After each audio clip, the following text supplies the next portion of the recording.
Hi, and welcome to lecture 2 of this part of evolvable hardware in the BIC module. This lecture we're going to focus on analog systems.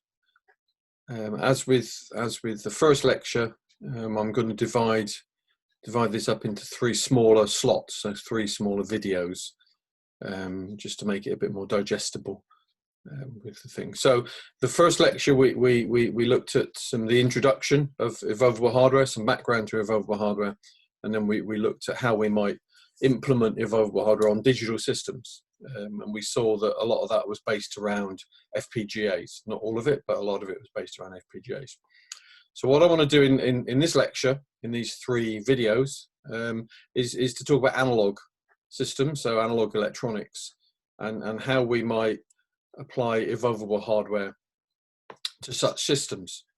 So let's go back to looking at what an evolvable hardware loop might look like. So here we have a cartoon of an evolvable hardware loop, and so if we look here at the start, okay, so this is true for pretty much any evolvable hardware loop, or I guess evolutionary loop actually. So what we start off with is a new population of n genotypes. Here they're as it says there, they're specified as a binary string. But as we've seen before, and as you've seen in earlier lectures with Steve, it doesn't have to be a binary string. But in this case, it's convenient to consider it as a binary string. What we then do is we convert that binary string into a representation that allows us to configure the hardware, whatever the hardware system is that we're looking at. And so here in the cartoon, we've got a picture of a transistor circuit. So we can imagine that this binary string is representing the components in this circuit, and maybe even the connectivity in this circuit, as we'll see a bit later on. Okay. What we then do is, remember, we've got n of these, so we've got n of these circuits where they're all slightly different. We then run a test suite into this function, whatever the function is, and produce some results. And so if it was a filter, for example, we might sample the output frequency and see what the gain is at different frequencies to see whether it's performing let's say a bandpass filter example. Okay, so that's our fitness score, and we convert that into a numeric value, which we can then use, which we're then going to use for generating the next population. What typically is done then is a selection mechanism happens. So we choose probably the fittest, and then we choose a subset of other members of the population, which we then, after that selection, we then move forward to mating and mutation, so crossover. So we may cross over individuals, and we may mutate bits. In this case, it's a bit stream, so it's easy to do mutation. Of course, some evolutionary systems don't use crossover, so they simply use mutation. But whatever your favorite evolutionary algorithm is, we do some form of selection followed by mutation and maybe crossover, and then we start again. So then we produce the next iteration. Okay, so obviously when we're looking at analog, what we're focusing on, I suppose, is this bit here. So what are these circuits? What's the hardware that we're actually downloading the configuration onto that's going to give us our evolution? So let's go back before we look in some detail at what we might use. Let me take you back to year 1 of your circuit theory course, probably with Dave Pierce, and just think about some circuits and how the characteristics change as we change some component values. Okay, so here's a very simple transistor circuit, just one transistor, a few resistors, and some capacitors. Okay, and here's the characteristics. So ID, drain current, against VGS, the gate source voltage. So as we vary the gate source voltage, we'll see that ID, the drain current, in this case, as we increase VGS, we get the gain current increases. And of course, if you remember as the gain current increases, we get a volt drop across there, which affects the output voltage of our circuit.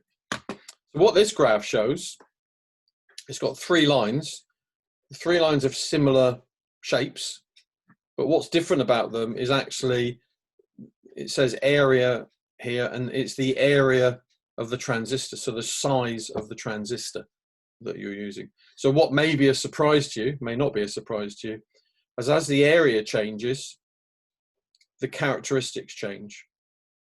Okay, so if the area of the gate region is bigger, we actually get more ID, we get more drain current coming through the circuit. Okay, so that affects what effectively is the performance of this circuit.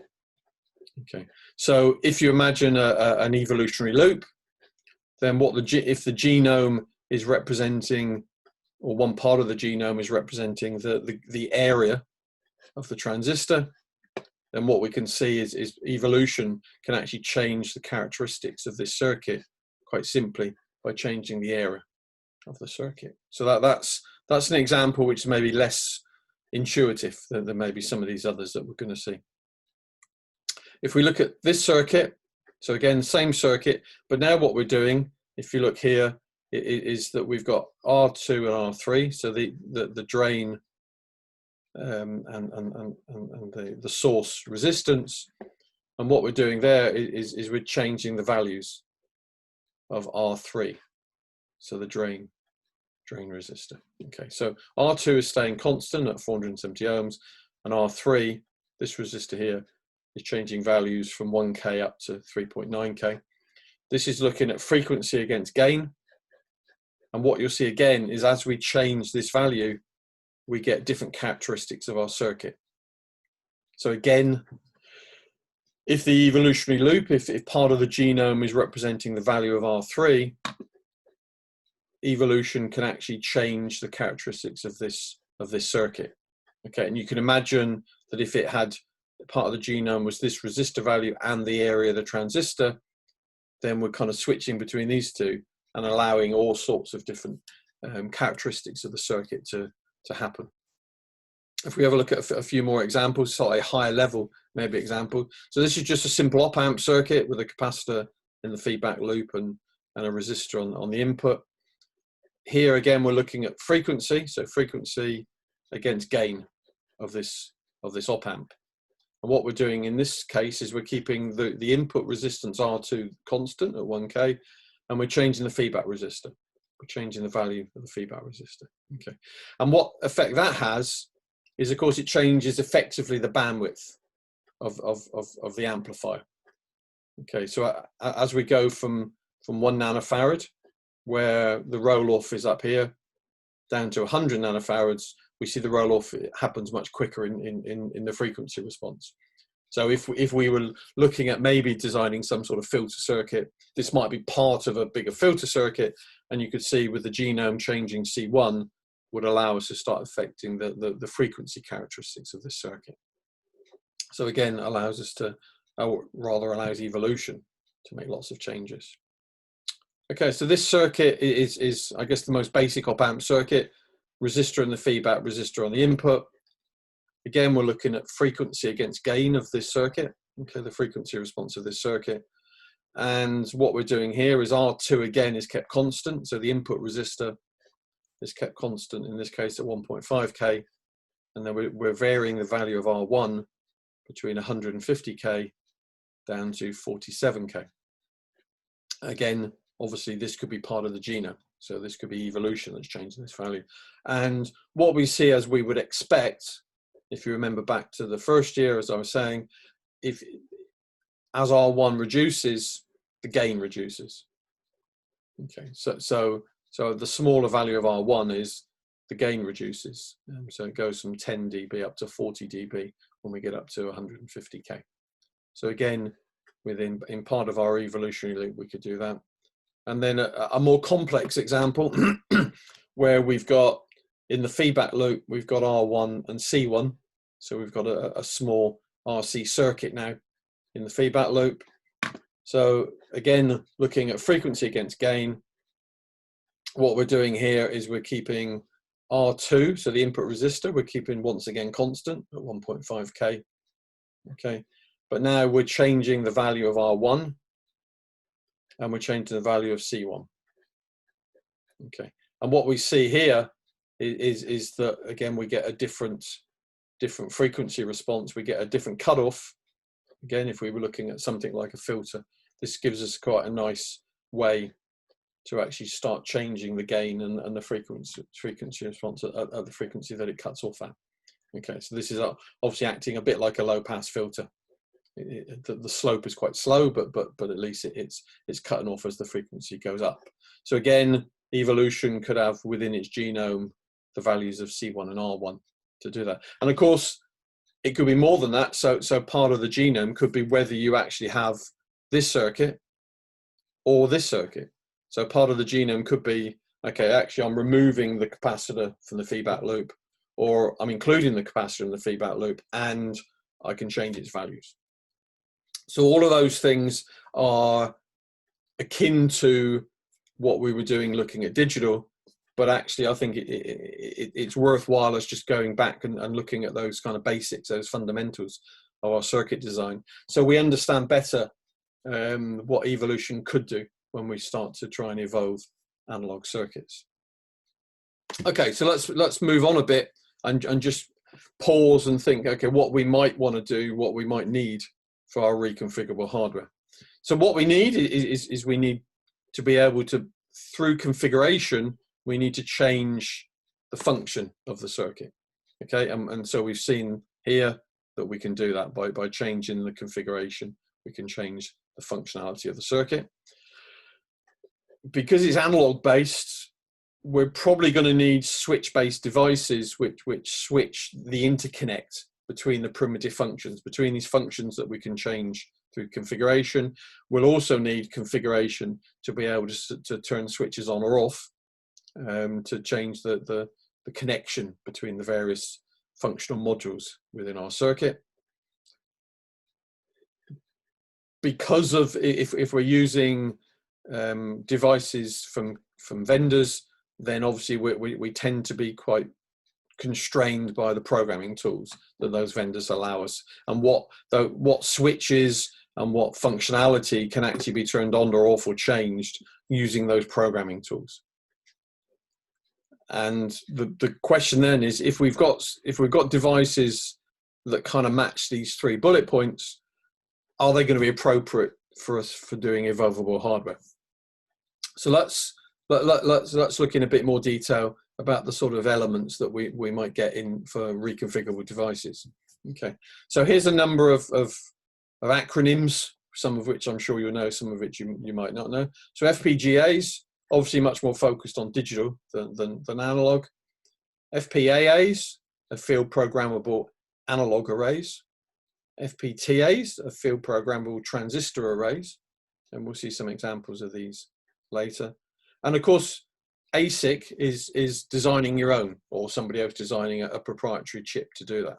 So we'll see in lecture 3 of this series an ASIC design that we've done at York, which was specifically aimed at doing reconfigurable devices for evolvable hardware. Okay, and then finally, there are systems on a chip, SoCs around, which are reconfigurable as well, which may be usable for evolutionary purposes. Okay, so each of these have kind of similar characteristics. So they've got distinct functional blocks shown here in these various colored squares. We can change the functionality somewhat, and we'll see it varies very much on the granularity. So whether it's at the, let's say, the op-amp level, where we can just change rather crudely the op-amp, or whether it's right down at the transistor level, where we can change more characteristics of the transistors building up your larger circuit. Whether we've got switches and routers, which are programmable, and whether we've got, ideally what we want is an environment where there's lots of connections which we can create as needed. So FPGAs kind of have that. FPGAs have lots of connectivity, not necessarily all these other things do. Okay, so having said that, what sort of elements might we have within a reconfigurable device for analog? For analog, remember. So we want some elementary blocks or cells. So in the digital side, that might mean gates or adders. On the analog side, it might mean op amps, it might mean resistors, capacitors, inductors, RLCs.